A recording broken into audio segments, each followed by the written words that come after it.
So இதே ராகுல் காந்தி அன்னைக்கு காங்கிரஸ் ஆட்சியில் இருந்த பொழுது விதர்பால காலகண்டியில் வேற பகுதியில் விவசாயிகள் தற்கொலை செய்து கொண்டிருந்த பொழுது எங்கே போனாங்க? அதனால் கோவை குண்டுவெடிப்பு வழக்கில் கன்விக்டட் கிரிமினல்ஸை எந்த காரணத்திற்கும் வெளியே விடக்கூடாது என்பது பாரதிய ஜனதா கட்சியினுடைய நிலைப்பாடு. இதில் எந்த மாற்று கருத்து இல்லை. ஏன்னா அதனால் வெளியே வந்தவர்கள் மிக கண்ணியமாக பாரதிய ஜனதா கட்சியில் இணைந்து கண்ணியமான அரசியல் செய்யும் பொழுது அந்த கட்சியில் இருப்பவர்கள் இவர்களை பற்றி இது போன்று தவறாக சொன்னால் அது ஏற்றுக்கொள்ள முடியுமா அப்படின்னு தான் நான் கேட்குறேன். நல்லக்கண்ணையா காலத்தில் மக்கள் பிரச்சனையை பேசினா அது ஒரு தனி கம்யூனிசம், அது ஒரு அற்புதமான கம்யூனிசம், மக்களுக்காக போராடினவர். இவங்கெல்லாம் கமர்ஷியல்னு திமுக அக்கௌண்ட்லேருந்து மணி டிரான்ஸ்ஃபர், என்னுடைய திருமணம் கூட ஒரு புரிந்த ஒரு காதல் திருமணம். அதனால் எல்லாம் நல்லா இருக்கட்டும், அதில் எந்த எங்களுக்கு எப்போவும் ஆட்சேபனை கிடையாதுன்னா அவர்களுடைய வாழ்க்கை துணைவி அவர்கள் தேர்ந்தெடுத்துக் கொள்கின்றார்கள். திமுக காங்கிரஸ் மாதிரி காதல் திருமணம் இருக்கக்கூடாது. மோடி ஐயா பிஜேபி மாதிரி உங்க காதல் திருமணம் இருக்க வேண்டும் என்று சொல்லிட்டாரு. உங்கள்கிட்ட உத்தரவு வாங்கிக்கிறேன். நன்றி. நேற்று சண்டிகரில் நடந்த மீட்டிங் ராகுல் காந்தி காங்கிரஸ் கட்சி ஆட்சிக்கு வந்தால் மினிமம் எம்எஸ்பிக்கு வந்து லீகல் சப்போர்ட் கிடைக்குன்னு சொல்லியிருக்காரு. ஃபர்ஸ்ட் கையெழுத்து அதை தான் போடுவோம்னு சொல்லியிருக்கு. அதை எப்படி பார்க்குறீங்க? ஆனால் கொஞ்சம் நான் டீட்டெயிலாக பேசணும், தப்பாக நினச்சிக்காதீங்கண்ணா. ஏன்னா இது வந்து மக்களுக்கு வந்து உண்மையாலுமே தெரியணும். ஆனால் இன்றைக்கி வந்து சில விவசாய நண்பர்கள் வந்து நாங்கள் டெல்லியை நோக்கி போகிறோம், இது புதுசு இல்லை, விவசாய சட்டத்திற்கும் டெல்லியை நோக்கி வரணும்னு வந்தாங்க. அப்புறம் செங்கோட்டையில் போய் ஒரு கொடி ஏற்றுனாங்க, அதெல்லாம் நம்ம பார்த்தோம். ஆனால் இன்றைக்கி பாரதிய ஜனதா கட்சி ஆட்சிக்கு வருவதற்கு முன்பு இந்தியாவிலே குறைந்தபட்ச ஆதரவு விலை என்பது 2 அல்லது 3 விவசாய பொருட்களுக்கு இருந்துச்சு. இன்றைக்கி நாம் 22 பொருளுக்கு கொண்டு போயிருக்கோம். அதாவது 9 ஆண்டு கால ஆட்சியில் 22 பொருளுக்கு மேலே குறைந்தபட்ச ஆதரவு விலை. அதுவும் MS சுவாமிநாதன் ஐயா அவர்கள் பரிந்துரையின்படி 50% காஸ்ட் ப்ரைஸ் ப்ளஸ் 50%, அதாவது 150% உற்பத்தி விலை, அதுதான் குறைந்தபட்ச ஆதரவு விலை. இன்னைக்கு விவசாய நண்பர்கள் என்ன கேட்குறாங்க? எல்லா பொருளுக்கும் குறைந்தபட்ச ஆதரவு விலை சொல்லுங்கள், சட்டத்தில் போடுங்கன்னு கேட்குறாங்க. ஆனால் இன்னைக்கு இந்திய அரசினுடைய ஆனுவல் பட்ஜெட்டு 45 லட்சம் கோடினா, இந்த நம்ம பிப்ரவரியில் போட்டுக்கிற பட்ஜெட்டு 45 லட்சம் கோடி. இப்போ குறைந்தபட்ச ஆதரவு விலையை நீங்கள் சட்டமாக கொண்டு வந்தால் அதற்கு மட்டும் 40 லட்சம் கோடி தேவைப்படும். இந்த ராகுல் காந்தி அவரெல்லாம் படிக்கிறாரான்னு எனக்கு சந்தேகமே. ஆனால் 40 லட்சம் கோடி தேவைப்படும். 45 லட்சம் கோடி தான் உங்களுடைய வருஷத்துக்கான பட்ஜெட். குறைந்தபட்ச ஆதரவு விலை சட்டமாக கொண்டு வந்தீங்கன்னா 40 lakh crore. ஸோ இதே ராகுல் காந்தி அன்னைக்கு காங்கிரஸ் ஆட்சியில் இருந்த பொழுது விதர்பால காலகண்டியில் வேற பகுதியில் விவசாயிகள் தற்கொலை செய்து கொண்டிருந்த பொழுது எங்கே போனாங்க? இன்றைக்கு விவசாயிகளுக்கு, விவசாய பெருமக்களுக்கு 6000 ரூபாய் கௌரவ நிதியிலிருந்து ஒரு திட்டமும் பார்த்து எனக்கு 1 ஹெக்டருக்கு உரவு யூரியா சப்சிடி மட்டுமே 8909 ரூபா. எவ்வளோ விஷயம் நம்ம பண்ணுறோம். பிரணம் திட்டம் எல்லாம் நீங்கள் பாருங்கள். அதனால் மோடி அவர்களுக்கும் மத்திய அரசுக்கும் தெரியும், விவசாயிகளோடு இருக்கும். நம்முடைய 2 அமைச்சர்கள் பேச்சுவார்த்தை நடத்தியிருக்காங்க. பியூஷ் கோயல் அவர்களும் அர்ஜுன் முண்டா அவர்களும் பேச்சுவார்த்தை நடத்தியிருக்காங்க. விவசாய அமைச்சர் திரு முண்டா அவர்களே 2 முறை பேச்சுவார்த்தை நடத்தியிருக்கிறாங்க. பேச்சுவார்த்தையில் தீர்வு இருக்கணும். விவசாய பெருமக்களோடு இருக்கும் நாம் எப்பொழுதுமே. தொடர்ந்து 2 மாநிலம் இருக்கக்கூடிய விவசாய குரூப்பு சும்மா டெல்லிக்கு வந்தால் என்னென்ன அர்த்தம்? இன்னைக்கு தமிழ்நாட்டில் பார்க்க நேற்று விவசாய நண்பர்கள் டெலிகாம் டவர் மேலே திருச்சியெல்லாம் போனாங்க. அந்த விவசாய நண்பர்கள்ட்ட நான் கேட்குறேன், குறைந்தபட்ச ஆதரவு விலை கரும்புக்கும் நெல்லுக்கும் உயர்த்துறன்னு திமுக சொன்னாங்களா தேர்தல் அறிக்கையில்? 1 குவிண்டலுக்கு 1 டன்னுக்கு கரும்புக்கும் நெல்லுக்கு சொன்னாங்க. அதையே எடுத்து போராட மாட்டாங்க. திமுக தேர்தல் வாக்குறுதி 66 நம்பர் 68 நம்பர் 2 படித்து பார்த்தீங்கன்னா ரேஷன் கடையில் தேங்காய் எண்ணெய் கொடுப்போம் 68 மரச்செக்கு எண்ணெய். அதை பற்றி ஏன் பேச மாட்டாங்க? ஆனால் தமிழகத்தில் இருக்கக்கூடிய சில விவசாய குரூப்புகளுக்கு அவங்களுக்கு எலெக்ஷன் வந்தால் மட்டும்தான் கண்ணு ஓப்பன் ஆகும். நானும் விவசாயி தானே, எங்களுக்கு இல்லாத அக்கறையா? நாங்களும் விவசாயி தான்.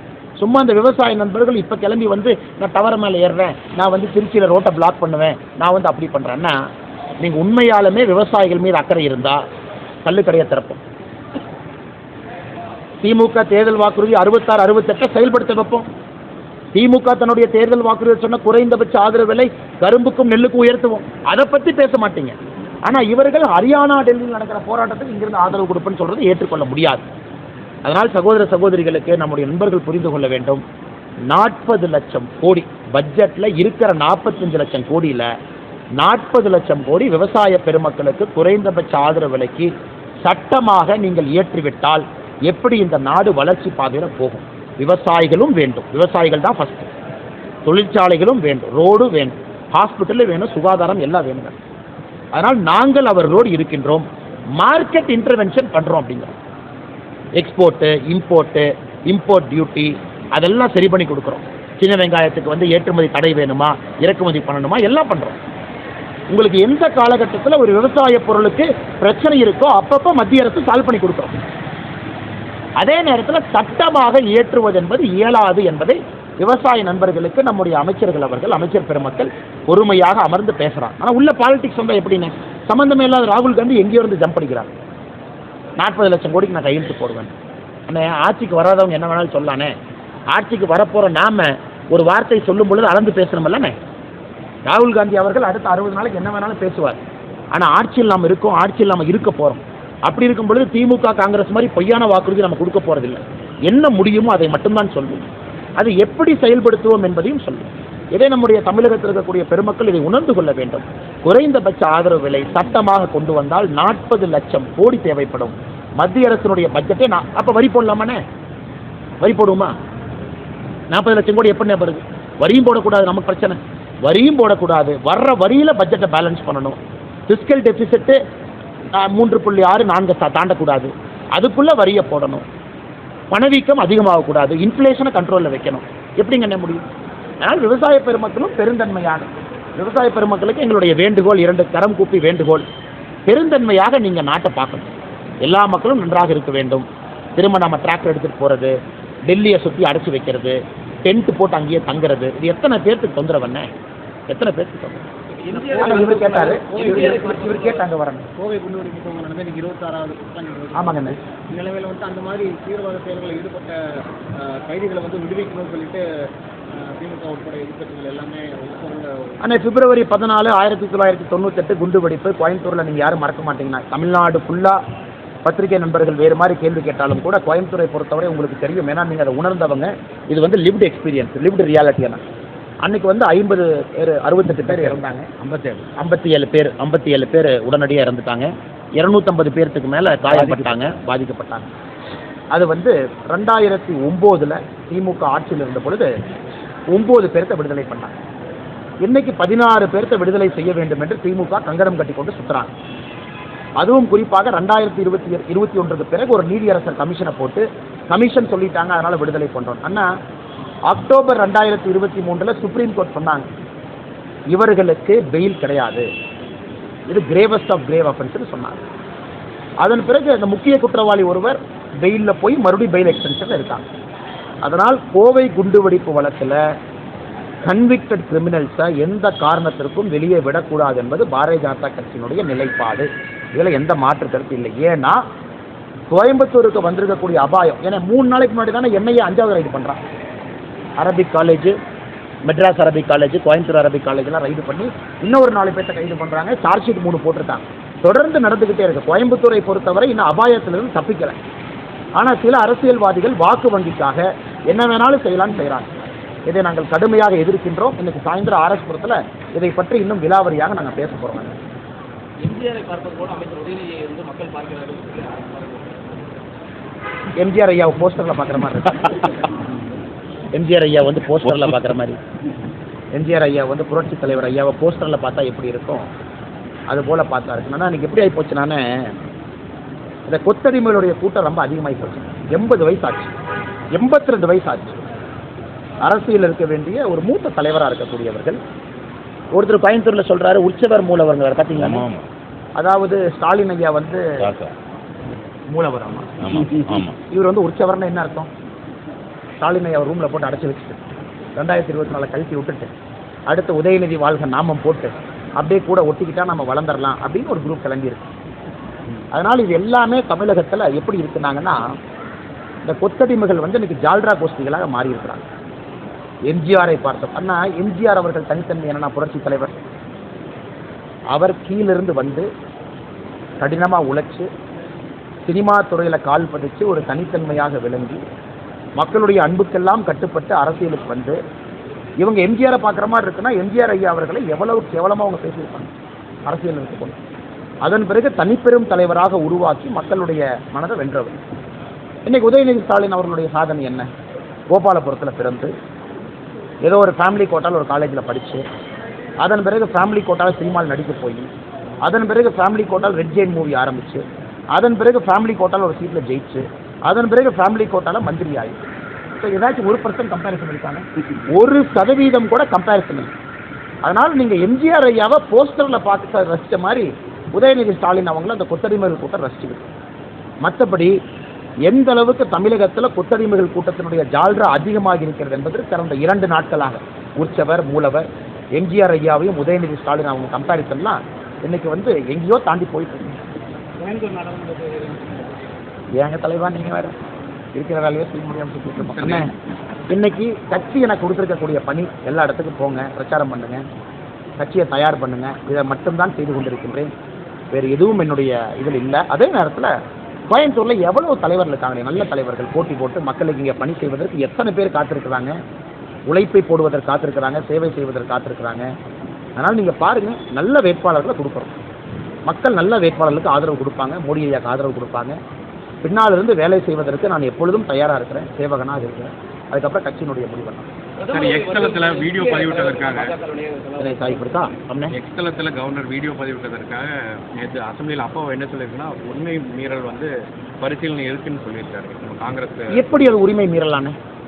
இவங்க ஆட்சிக்கு வருவதற்கு முன்பு இவர்கள் சொன்னார்கள் சட்டப்பேரவையினுடைய சபை நடவடிக்கையை லைவ் பண்ணுவோன்னு சொன்னாங்களே இல்லையா? அப்படின்னா 24 hours லைவ். இப்போ உயர்நீதிமன்றத்தில் போட்ட கேஸில் போய் சொல்லியிருக்காங்க லைவ் பண்ண மாட்டோம், டிலேடாக பண்ணுவோம் அப்படின்னு. அப்புறம் எதுக்கு நீங்கள் லைவ் பண்ண மாட்டோம்? ஏன்னா லோக்சபாவில் லைவாக வருது. லோக்சபாவில் நடக்கக்கூடிய எல்லா நிகழ்வும் ஒரு எம்பி தும்புனா கூட நம்ம பார்க்குறோம். சட்டப்பேரவையில் கவர்னர் அவர்கள் அந்த 2 நிமிஷம் விடல் என்ன தப்பு? அது என்ன உரிமை மீறல்? கவர்னர் என்ன நடந்திருக்குன்னு அவருடைய பாயிண்ட் ஆஃப் வியூவை கவர்னர் அவருடைய எக்ஸ் தளத்தில் போடுறத பாரதிய ஜனதா கட்சி மனப்பூர்வமாக ஆதரிக்கின்றோம், அதை ஏற்றுக்கொள்கின்றோம். அது என்ன உரிமை மீறல் பார்த்துடலாம். அப்போ லோக்சபாவில் மட்டும் ஒளிச்சொலிச்சு போடுறாங்களா? லோக்சபா ராஜ்யசபா 24/7 டிரான்ஸ்மிஷன் அவை நடக்கும் பொழுது வரும் பொழுது இங்கே தமிழகத்தினுடைய சட்டப்பேரவை ஏன் வரமாட்டேது? ஏன் திமுக காரங்க பேசுறது மட்டும் போடுறீங்க, எதிர்கட்சி பேசுறது போடுறதில்ல, பாரதிய ஜனதா கட்சி பேசுறது போடுறதில்ல? இதெல்லாம் சும்மா அப்பா அவர்கள் பண்ணுற ஸ்டண்ட்டுங்கண்ணா. இன்னைக்கு தமிழகத்தினுடைய கரெக்டாக சொல்லிடுறாங்க, இன்னைக்கு கொஞ்சம் மாற்றி சொல்லி, தமிழகத்தினுடைய சபாநாயகர் இன்னைக்கு திராவிட முன்னேற்ற கழகத்தினுடைய கார்டு ஹோல்டிங் மெம்பரை விட மோசமான உடன்பிறப்பாக இருக்காங்க. அதனால தான் சட்டப்பேரவையில் இவ்வளவு பிரச்சனை வருது. அதனால் சபாநாயகர் அவர்கள் தன்னுடைய இருக்கையில் அமர்ந்து நடுநிலைமையாக இருந்தால் எந்த பிரச்சனையும் வராது. இதில் உரிமை மீறலுக்கெல்லாம் 1% கூட இல்லை, அவங்க சும்மா பேசிகிட்டு இருக்கலாம். ஆனால் நம்முடைய பிரதமருடைய வருகை பல்லடத்திற்கு நாங்கள் தேதி அறிவிக்கிறோம். ஒரு நாள் முன்னாடி பின்னாடி இருக்கும். ஏன்னா பிரதமருடைய வேறு ஷெட்யூலும் அட்ஜஸ்ட் பண்ணுறாங்க. அதிகாரப்பூர்வமாக அறிவிப்பு வந்த பிறகு நாங்கள் சொல்கிறோம். நிறைய மாற்றுக் கட்சியினுடைய பெரிய தலைவர்கள் பாரதிய ஜனதா கட்சி இணைவதற்கு தயாராக இருக்காங்க. சில பேர் சென்னையில் இணைய போகிறாங்க. வருகின்ற காலத்தில் டெல்லியில் நீங்கள் பார்ப்பீங்க, அதே மாதிரி இணைவாங்க. ஸோ பிரதமர் அவர்கள் வரும்பொழுது நிறைய இணைந்த தலைவர்கள் பிரதமரை பார்ப்பதற்கு வாய்ப்பு ஏற்படுத்தி கொடுக்கும்.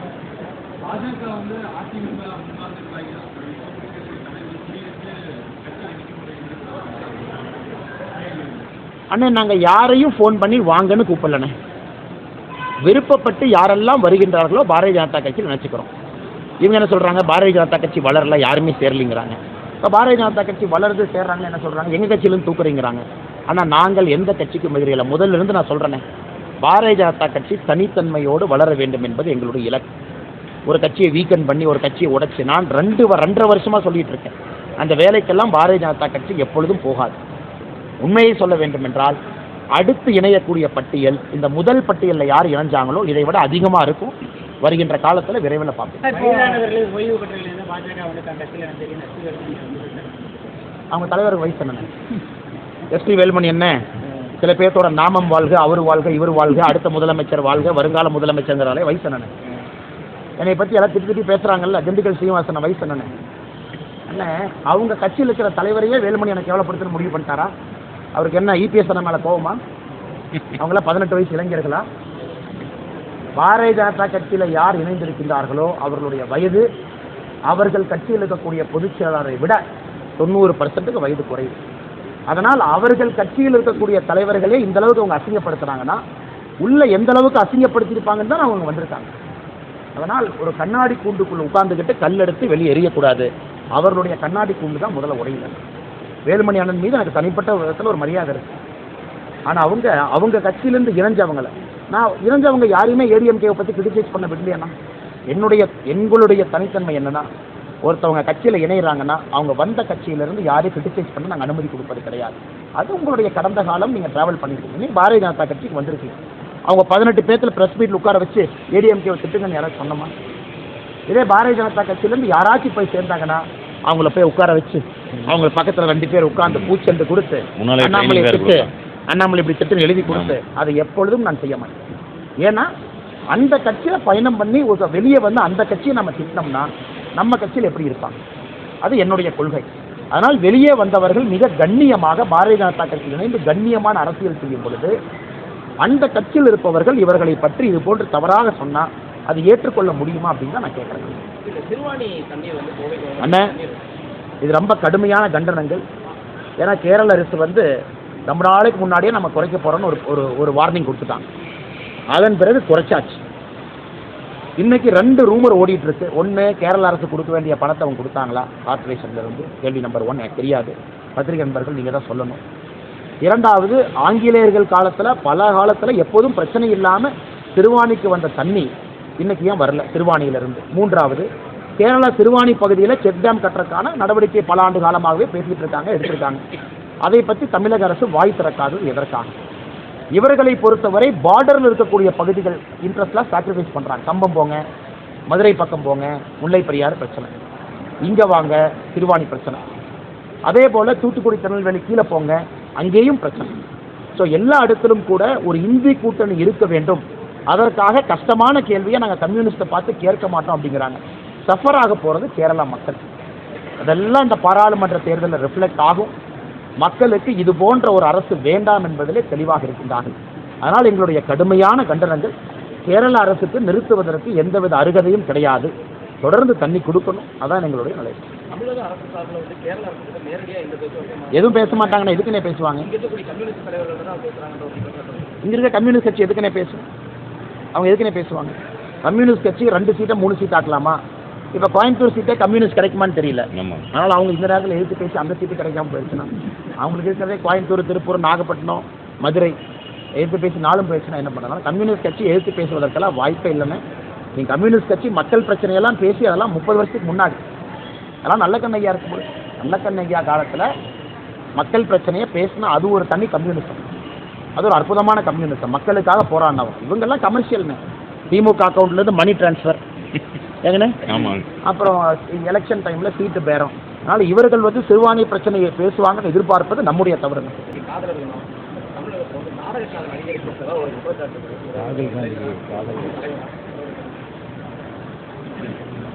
ஆனால் அது எப்படி பதில் சொல்கிறதுன்னு தெரியல. அவர் சொல்றதுங்க திருமணம் ஆயிருக்கு. இல்ல அவர் சொல்றது நாடக காதல் வந்து திமுக காங்கிரஸ் நினைக்கிறேன். ஆனா இளைஞர்களுக்கு எப்பொழுதும் வாழ்த்து இருக்குனே. அவர்களுக்கு பிடித்த ஆணோ பெண்ணோ அது இப்ப சொல்லிடணும். ஆனா எதாவது பேசி விபரீதம் ஆயிருதுண்ணே. அப்புறம் டிஃபமேஷன் சூட்லாம் போடுறாங்க. அது என்னைக்கு அந்த டிஃபமேஷன் சூட் கணக்கு பார்த்தீங்கன்னு இந்தியாலேயே அந்த அமௌண்ட் அதை எவ்வளோ அமௌண்ட். அண்ணா, எல்லா இளைஞர்கள் நன்றாக இருக்க வேண்டும். என்னுடைய திருமணம் கூட ஒரு புரிந்த ஒரு காதல் திருமணம். அதனால் எல்லாம் நல்லா இருக்கட்டும். அதில் எந்த எங்களுக்கு எப்போவும் ஆட்சேபனை கிடையாதுன்னா அவர்களுடைய வாழ்க்கை துணையை அவர்கள் தேர்ந்தெடுத்துக் கொள்கின்றார்கள். அதனால் அன்பான வேண்டுகோள்னா திமுக காங்கிரஸ் மாதிரி காதல் திருமணம் இருக்கக்கூடாது. ஏங்கண்ணே, மோடி ஐயா பிஜேபி மாதிரி ஒரு காதல் திருமணம் இருக்க வேண்டும் என்று சொல்லி உங்கள்கிட்ட உத்தரவு வாங்கிக்கிறேன். நன்றி அண்ணா. இதுபோன்ற செய்திகளை மேலும் தெரிந்து கொள்ள எங்களது யூடியூப், ஃபேஸ்புக் மற்றும் ட்விட்டர் ஆப்களை சப்ஸ்கிரைப் செய்யவும்.